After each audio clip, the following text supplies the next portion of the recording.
नमस्कार दोस्तों, मैं हूँ राज और आप देख रहे हैं हाईवे 33।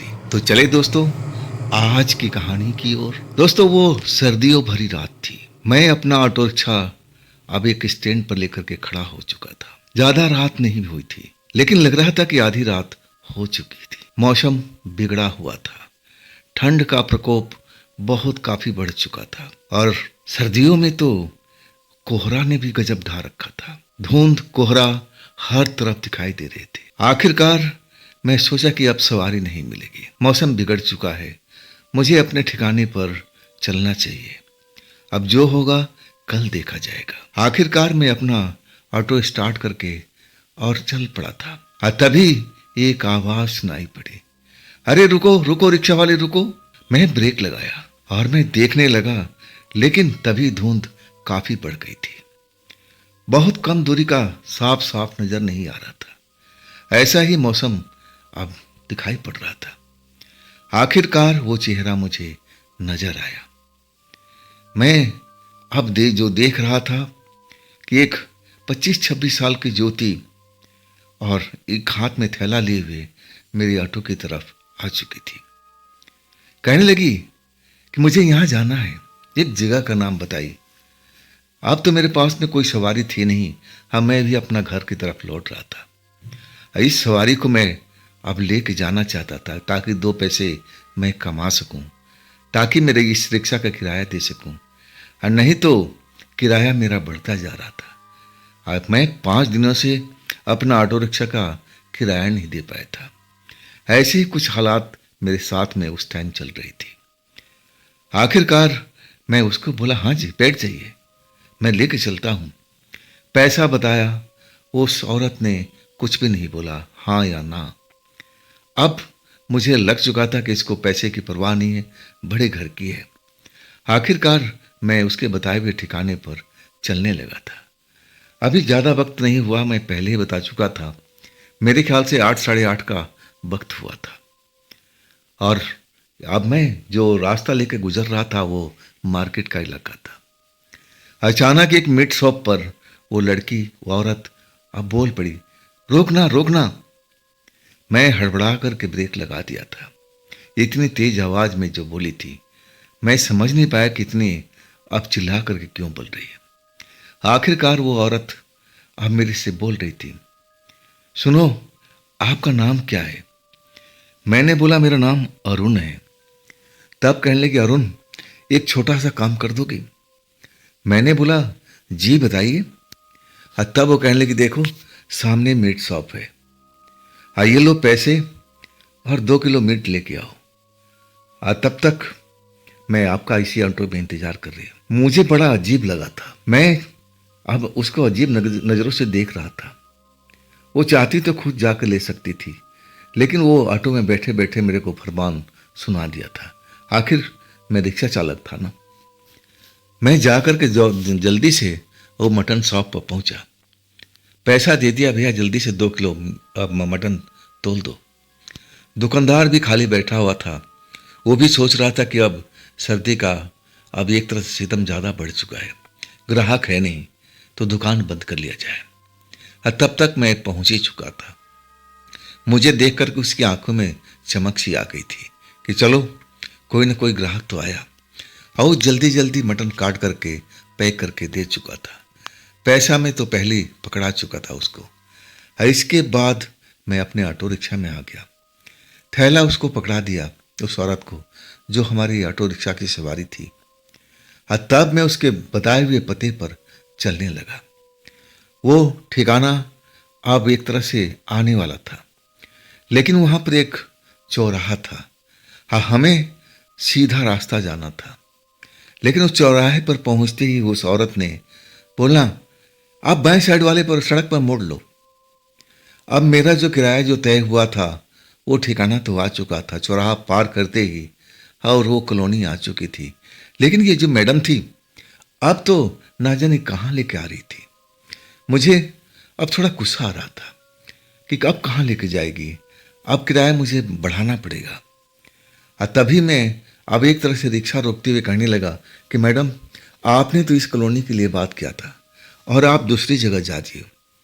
और तब वो कहने लगी, अरुण घबराओ मत, जो भी तुम्हारा पैसा ज़्यादा होगा मैं दे दूंगी। आप मेरे बताए हुए रास्ते पर चलो, जैसे जैसे बता रही हूँ, और हमें उस जगह तक पहुँचा दो।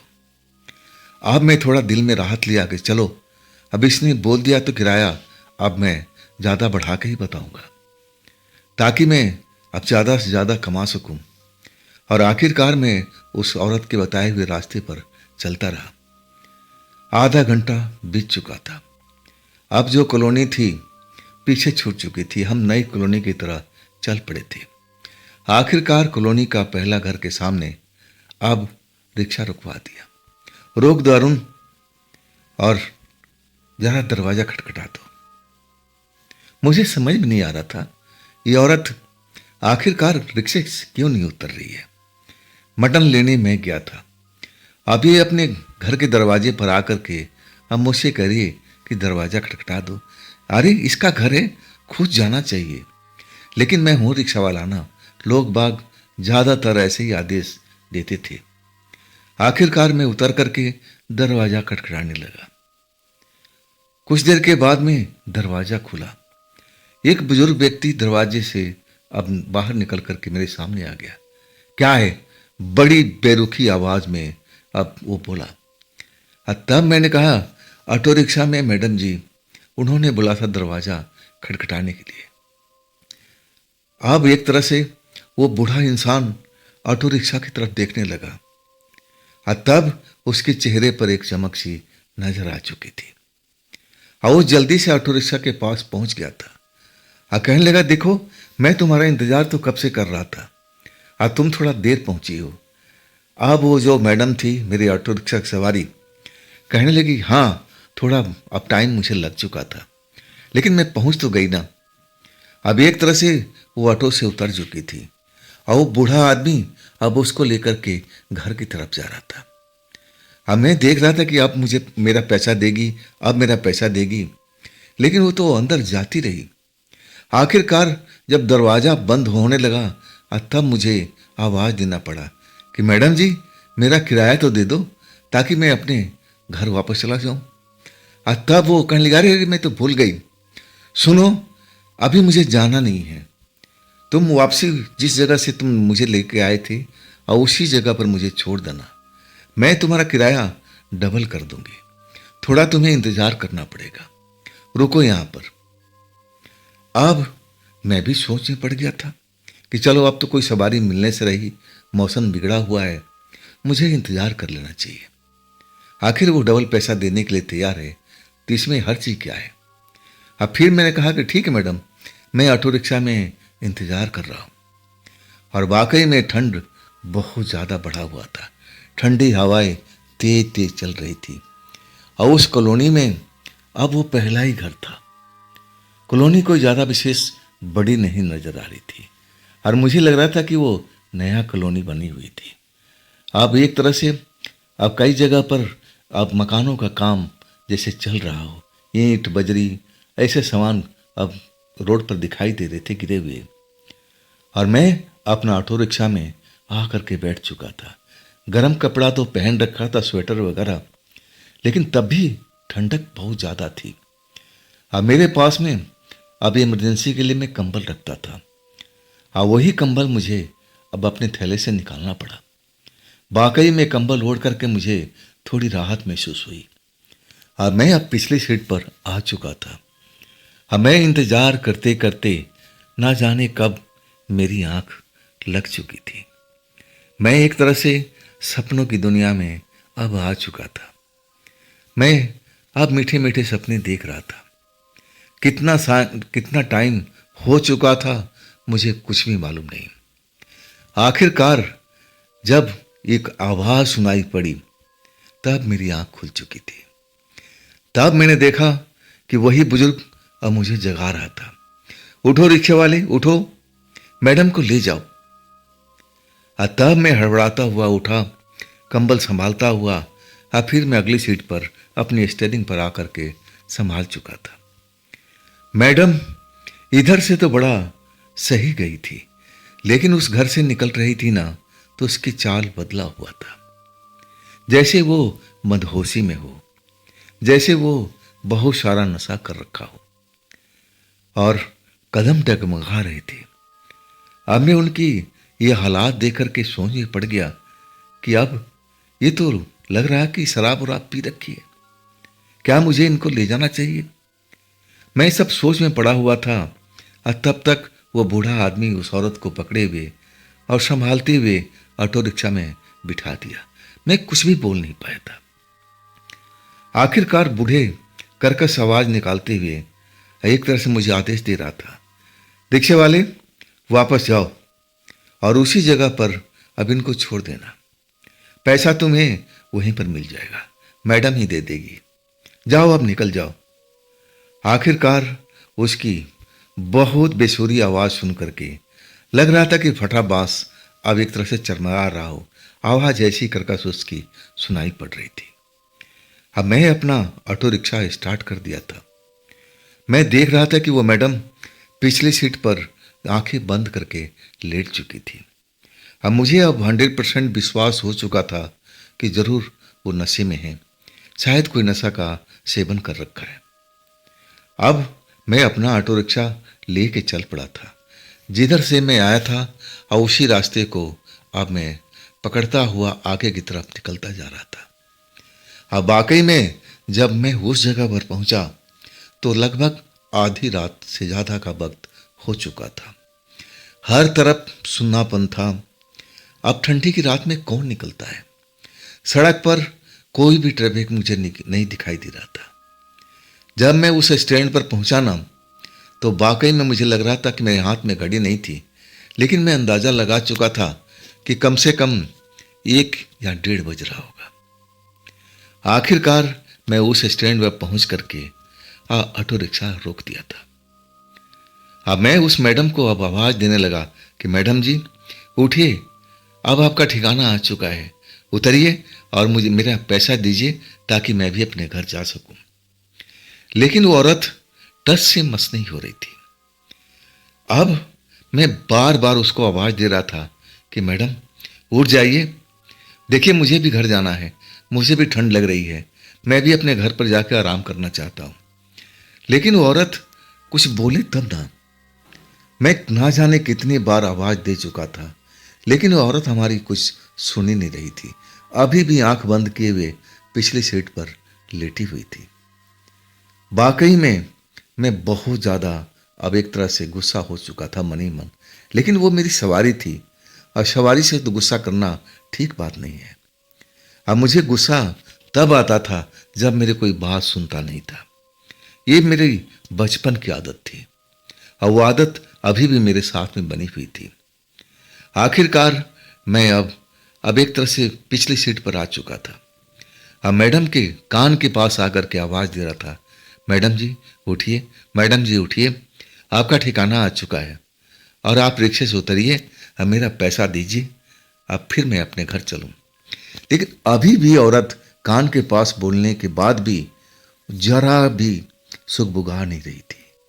ना तो कोई अब एक तरह से अब कोई भी संकेत नहीं मिल रहा था कि वो नींद से जागी है। आखिरकार जो मैं नहीं करना चाहता था अब वही मैं अब करने लगा था। अब तो मेरे पास में कोई चारा भी नहीं था। मैं उस औरत को छूना तक नहीं चाहता था, लेकिन मुझे छूना पड़ा। उसकी बांह पकड़ करके मैं एक तरह से हिलाने डुलाने लगा। मैडम जी जागिए जागिए, आप अपनी जगह पर आ चुकी हैं, आप होश में आइए। मैं उस बांह पकड़ करके हिलाने लगा और जब मैं जोर से हिलाया अचानक वो लुढ़क सी पड़ी। आप तो मेरे होश उड़ चुके थे, ये क्या हुआ भाई, ये गिर क्यों गई। अब वाकई में वो पल मेरे लिए बहुत ही डरावना था। मैं इतना कभी जिंदगी में डरा नहीं था। वो डर मेरे पूरे शरीर में पसर चुका था। मुझे समझ में नहीं आ रहा था कि मैं अब क्या करूं। ये इतना नशा कर रखी है औरत कि इसको अपना होश नहीं है। ऐसा भी कोई इंसान भला नशा करता है। वाकई में मैं खौफ में आ चुका था। मैं एक तरह से नौजुवक था, मेरी कोई ज़्यादा उम्र नहीं थी, मेरी उम्र भी लगभग 24-25 साल की थी। अब मुझे अब डर लग रहा था कि अब मैं क्या करूं। आखिरकार मैं उस औरत को फिर उठाने की कोशिश करने लगा, लेकिन औरत ऐसी जैसे बेसुध पड़ी हुई थी कि वो होश में आने को तैयार नहीं थी। अब मैं करूं तो क्या करूं? आखिरकार मुझे एक आइडिया नजर आया। मेरे पास पानी पीने का अब वो सामान था, बोतल पानी वाला भरा हुआ था। अब सर्दी में ज़्यादा मैं पानी तो पी नहीं पाता था, लेकिन मैं इमरजेंसी के लिए रखता था। आखिरकार पानी का बोतल निकाल करके उसके चेहरे पर डालने लगा और तब वो सुगबुगाने लगी। आंखें खोली और जैसे मुझे घूर कर देख रही है कि मैं कोई उसके सामने कोई अनजाना व्यक्ति हूँ। वो मुझे पहचान तक नहीं रही है। कौन हो तुम? मैं कहाँ पर हूँ? तब मैं उसको बताने लगा कि मैडम, मैं आपका रिक्शा वाला हूँ और आप जिस जगह से मेरे रिक्शे में बैठी थी उस जगह पर आपको लेके आ गया हूँ। अब आप उतर जाइए और अपने घर जाइए, लेकिन जाने से पहले मेरा किराया जरूर दीजिए। वो औरत आंखें फाड़ फाड़ के मुझे देख रही थी, जैसे वो धीरे धीरे याद कर रही हो। आखिरकार अब उसका शरीर हरकत किया और वो अपने आप को संभालने लगी। अब मैं उसको पहली बार गौर से देख रहा था। देखने में वो मेरी उम्र के आसपास की लग रही थी। चेहरा सुंदर था और मैं कभी इस नज़र से किसी औरत को देखता नहीं था, ना किसी लड़की को देखता था। लेकिन जब मैं अब उसको होश में लाने लगा था ना, तब मैं उसको जी भर के देखा था। अब मुझे वो लड़की किसी बड़े घर की लग रही थी, लेकिन ऐसी ओछी हरकत क्यों कर रही है? क्यों शराब पी रही है? क्यों नशे में अपने आप को बर्बाद कर रही है? लेकिन मैं कुछ बोलना चाहता था, लेकिन अपने मन को संभाल लिया कि मैं भला कौन टोकने वाला होता हूँ। उनकी लाइफ है, उनकी ज़िंदगी है, जो जैसा करना चाहे वो आज़ाद है, कर सकता है। मैं भला कौन होता हूँ उनको रोकने वाले? तभी भी वो औरत अब अपनी सीट से इधर से उधर जैसे करवट ले रही हो, उठने का नाम नहीं ले रही थी। तब ने कहने लगा, मैडम, आप उसी स्टैंड पर आ चुकी हो जहाँ से मैंने आपको बिठाया था। अब आप उतरिए, मुझे भी अपने घर जाना है। जल्दी कीजिए मैडम, मुझे भी बहुत ठंड लग रही है।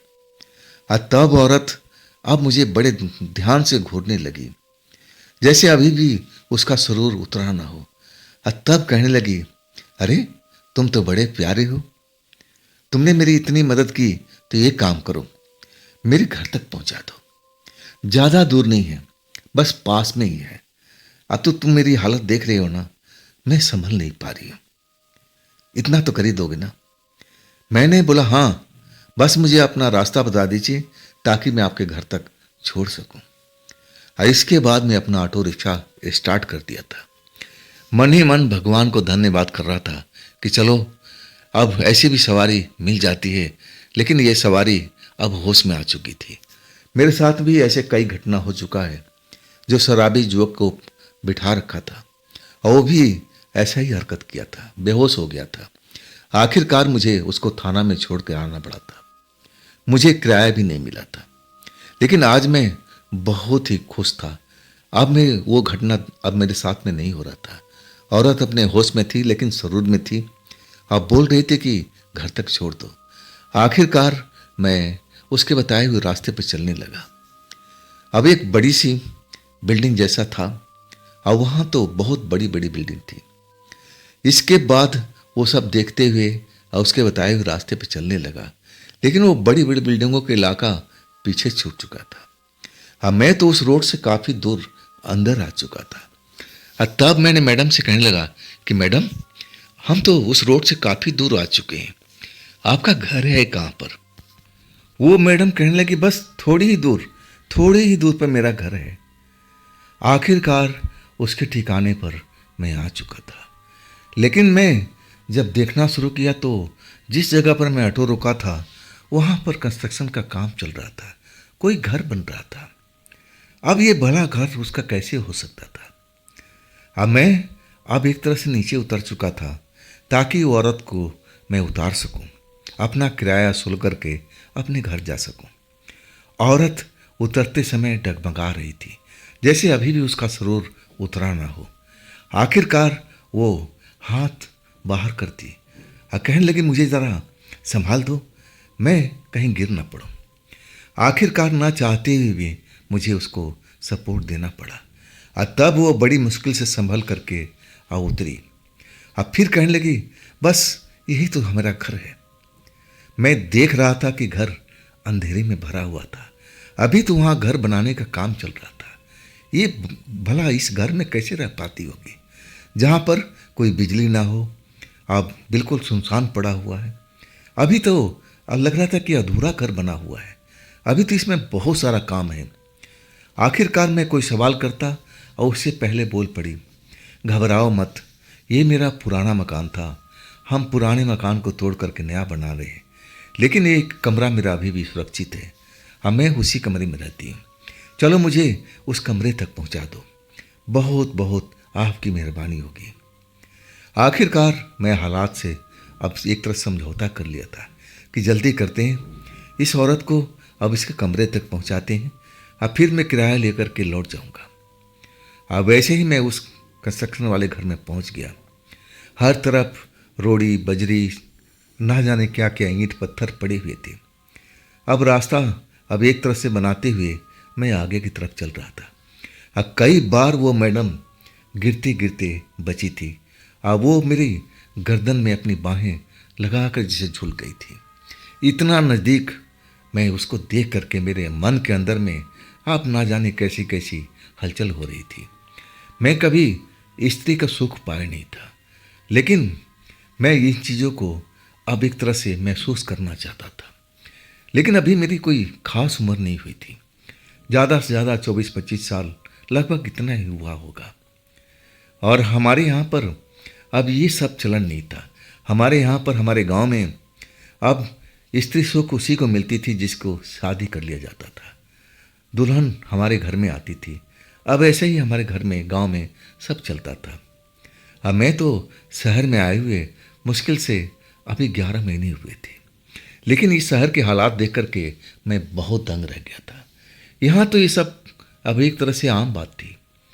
हम बहुत परेशान हुए थे, लेकिन अब इस शहर से समझौता कर लिया था ताकि मैं इस शहर में आराम से रह सकूं, पैसा कमा सकूं, अपने परिवार को भेज सकूं। इसीलिए तो इस शहर में आया था।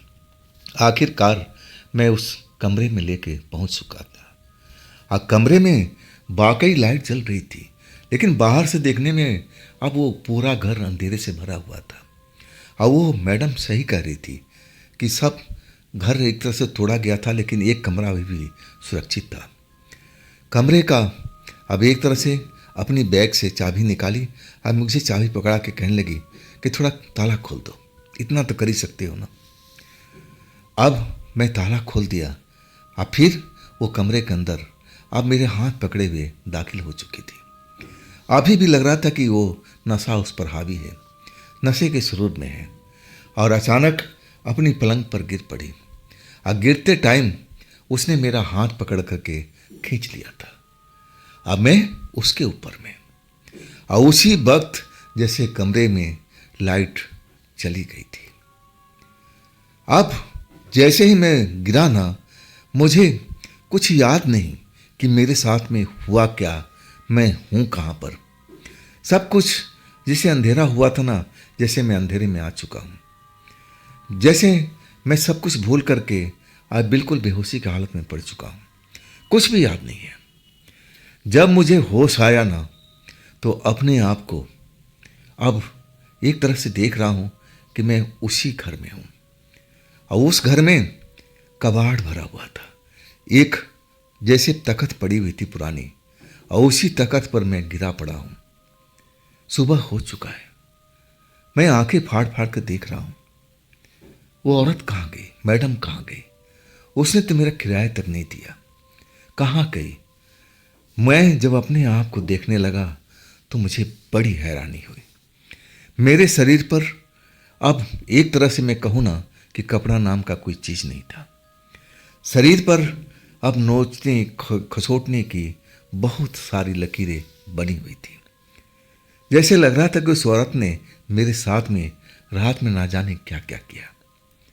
मैं वाकई बहुत खौफ में आ चुका था। जल्दी जल्दी मैं अपने कपड़े पहने जो पास में ही रखे हुए थे, और वो पहन करके मैं उस घर से निकला।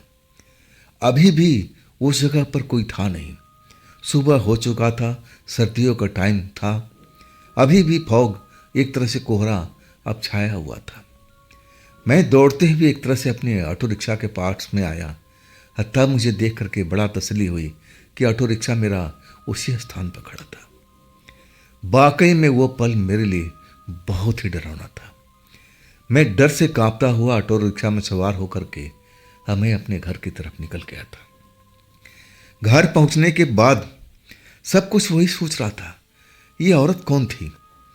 मैं अब एक तरह से उसको जानने की कोशिश कर रहा था कि उसने मेरे साथ में क्या किया था। वो तो नशे में थी, लेकिन मैं तो नशे में नहीं था। अचानक वो सब कैसे हो गया। उस औरत ने मेरे बाँह पकड़ करके जैसे अपने ऊपर में अब गिरा लिया था। अब मैं संभल नहीं पाया। इसके बाद मुझे कुछ भी याद नहीं था। तो आखिर ये कौन थी। अब मैं गांव में बहुत तरह का किस्सा कहानियां सुन रखा था। मुझे अब गांव की याद आ गई थी। अब मेरे गांव में एक बुजुर्ग चाचा थे और वो कहा करते थे कि बेटा, जो चुड़ैल होती है ना, वो अपना रूप रंग सब कुछ बदल सकती है, लोगों को धोखा देती है। अब ऐसे ऐसे रूप धारण करके लोगों को भ्रमित करती हैं, उनको बहला फुसला करके अब एक निर्जन स्थान पर, खाली स्थान पर ले जाती हैं, जिसको चाहने लगती है और अपना चाह को पूरा करती है। अब फिर अब एक तरह से मरने के लिए छोड़ करके अब वो चली जाती है। अगर वो इंसान भाग्यशाली रहा तो बच के निकल आया, और नहीं तो उसकी मौत उसी जगह पर हो जाती है। वही बात मेरे दिमाग में गूंज रहा था। तो मैं क्या भाग्यशाली था कि मैं उस जगह से जिंदा निकल पाया। आखिरकार मैं अपने घर पहुंच चुका था, लेकिन डर के मारे मेरा बुरा हालत था। ये बात मैं किससे कहूँ। मेरा परिवार भी यहाँ नहीं था। हाँ, अड़ोसी पड़ोसी जरूर थे, लेकिन मैं उनसे बता करके क्या अब एक तरह साबित करना चाहता था। आखिरकार मैं खामोशी रहा, अपने घर में पड़ा रहा और आराम करता रहा। रजाई कंबल ओढ़ करके मुझे बहुत ही सुकून मिल रहा था। आखिरकार कब गहरी नींद में चला गया मुझे पता ही नहीं चला। जब मैं गहरी नींद में गया ना, वही औरत, वही मैडम मुझे अब दिखाई पड़ रही थी, और उसी कंस्ट्रक्शन वाले साइट पर मैं अपना ऑटो रिक्शा लेकर के खड़ा हूँ, और वो उसी जगह से मुझे आवाज़ दे रही है। वो मेरा नाम पुकार रही है, अरुण, अरुण आ जाओ, आ जाओ, क्या तुम मुझसे प्यार नहीं करती। मैं तो देखो, मैं तुमसे बहुत प्यार करती हूँ। आओ मेरे पास आओ, डरने की जरूरत नहीं है, मैं तुम्हें कुछ बुरा नहीं करूँगी। अरुण, तुम बिल्कुल डरो मत। मैं उस औरत को देख करके खौफ में आ गया। मैं उसको कहने लगा, ना ना ना ना, मैं तुम्हें पहचान चुका हूँ, तुम एक चुड़ैल हो ना, तुम एक दुष्ट आत्मा हो ना, मेरे से दूर रहो, मेरे से दूर रहो। अचानक वो औरत अब उस घर से निकल करके अब हमारे पास में आ गई थी। मैं भागना चाहता हूँ, लेकिन मैं भाग नहीं पाता हूँ, जैसे जमीन ने मुझे जकड़ लिया है। मैं जरा भी अब पैर नहीं उठा सकता हूँ। मैं चीखता हूँ, चिल्लाता हूँ, लोगों से मदद का गुहार करता हूँ कि कोई मेरी मदद करे, लेकिन मैं चारों तरफ देखता हूँ, कोई नज़र नहीं आता है। तब वो मैडम मेरे पास में आती है, अब फिर मुस्कुराने लगती है। देखो अरुण, मैं तुम्हें पहली नज़र से अब चाहने लगी, तुम मुझे बहुत अच्छा लगे। देखो, तुम मुझे अब छोड़ कर भागोगे नहीं। जब मेरी इच्छा होगा तुम्हारे पास में आऊँगी, तुमसे प्यार करूँगी। मैं चीख रहा था कि नहीं, मेरे से दूर रहो, मेरे नज़दीक मत आओ, तुम एक तरह से बहुत ही खराब औरत हो, तुम चुड़ैल हो, तुम एक दुष्ट आत्मा हो, मेरे से दूर रहो।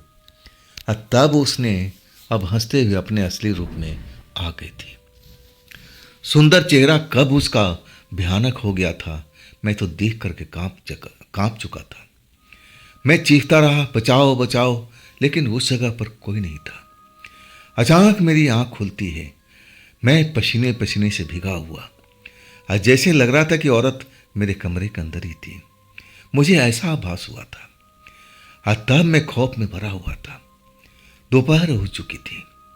मैं डर से इतना कांप रहा था। आखिरकार मैं समझ गया था, जैसे चाचा ने कहा था कि देखो बेटा, ऐसे हालात में किसी अच्छे तांत्रिक के पास जाना चाहिए, किसी पंडित के पास जाना चाहिए, किसी मंदिर में जाना चाहिए और पूजा पाठ करवाना चाहिए। और तब जाके वो आत्मा तुमको छोड़ सकती है, नहीं तो उनकी शक्ति तुम्हारे शरीर में रहती है। वो जब चाहे तुम्हारे साथ में कोई ना कोई खेल कर सकती है। अब मैं तो बहुत खौफ में था। मैं हिम्मत किया, अब दोपहर हो चुका था। अब फिर मैं अपना ऑटो रिक्शा स्टार्ट करके अब कांपते हाथों से चल पड़ा था। पास में ही एक हनुमान मंदिर था। मैं आते जाते हनुमान जी को प्रणाम करता था। अब मुझे पक्का उम्मीद था कि वहाँ पर जो पुजारी हैं हमारी मदद करेंगे। दोपहर का वक्त था और एक तरह से पुजारी जी आराम कर रहे थे। जब मैंने पुजारी जी आवाज़ लगाना शुरू किया और तब अपने कमरे में लेटे लेटे कहने लगे, कौन है, क्या काम है, बाद में आना। और तब मैंने आवाज़ दिया, पुजारी जी बहुत सख्त ज़रूरत है आपकी, आप मेरी मदद कीजिए। तब पुजारी जी कहने लगा, ठीक है आ जाओ, कमरे के अंदर ही आ जाओ। अब उन्होंने दरवाज़ा खोल दिया था और सही मैं डरते डरते कांपते हुए उनके कमरे में पहुंचा था। अचानक वो मुझे देखने लगे। उनकी बड़ी बड़ी आंखें फैल चुकी थी और कहने लगे, ज़मीन पर बैठ जाओ, कुर्सी पर बैठने की जरूरत नहीं है, ज़मीन पर बैठो, मैं तुम्हें पहचान चुका हूँ, तुम उसी लायक हो, ज़मीन पर बैठो और देखो अब इस जगह से तुम निकल नहीं पाओगे। अचानक ये सब देख करके मैं खुद हैरान था। ये पंडित जी मेरे साथ में ऐसा क्यों बोल रहे थे? कैसे मैं लायक नहीं हूँ?